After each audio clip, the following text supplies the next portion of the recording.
नमस्कार, चलिए बात करते हैं क्वेश्चन नंबर 20 की, जो कि आईएएस के एग्जाम में पूछा गया है। तो क्या है क्वेश्चन, इंग्लिश स्लाइड भी देख लीजिए आप। क्या है कि the Indian flying fox is placed under the vermin category in the wildlife protection act 1972। And second statement, the Indian flying fox feeds on the blood of other animals. Hindi वाला देखिए portion.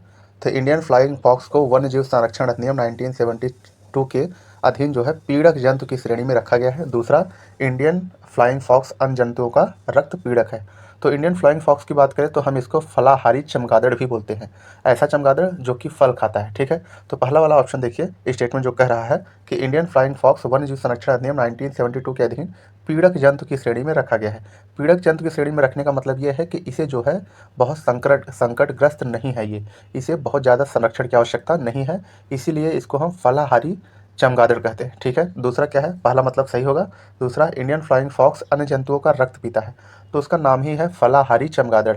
ऐसा चमगादड़ जो फल खाता है, रस पीता है उसका, लेकिन वो रक्त नहीं पीता। रक्त पीने वाला चमगादड़ दूसरा होता है, वो भारतीय महाद्वीप के आसपास नहीं पाए जाते हैं। ठीक है, तो मतलब पहला सही होगा, दूसरा गलत होगा। ठीक है, देखिए कौन सा ऑप्शन सही होगा।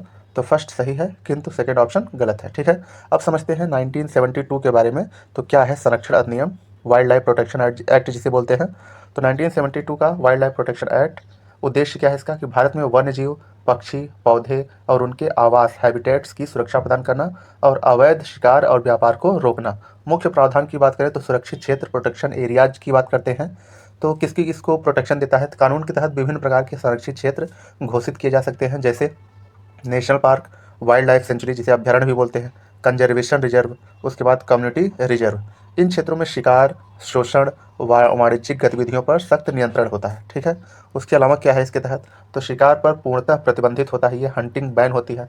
अधिकांश वन्य जीवों के शिकार पर पूर्णतः प्रतिबंध होता है, केवल विशेष परिस्थितियों में, खास करके जब मानव और वन्य जीव संघर्ष देखा जाता है, उस संदर्भ में अनुमति दी जाती है।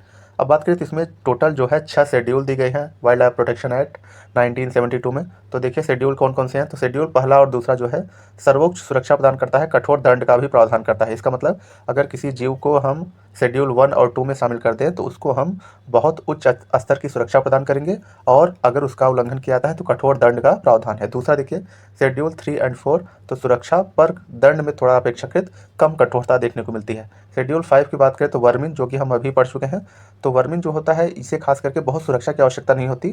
ठीक है, कानूनी सुरक्षा की आवश्यकता नहीं है इसके लिए। और शेड्यूल 6 में है जो संरक्षित पौधे होते हैं उसे शामिल किया जाता है शेड्यूल 6 में, जो कि शेड्यूल 1 में आने वाली प्रजातियों के लिए सबसे कठोर दंड का प्रावधान किया जाता है। ठीक है, तो यही था, बाकी अच्छा लगा तो सब्सक्राइब कीजिएगा। धन्यवाद।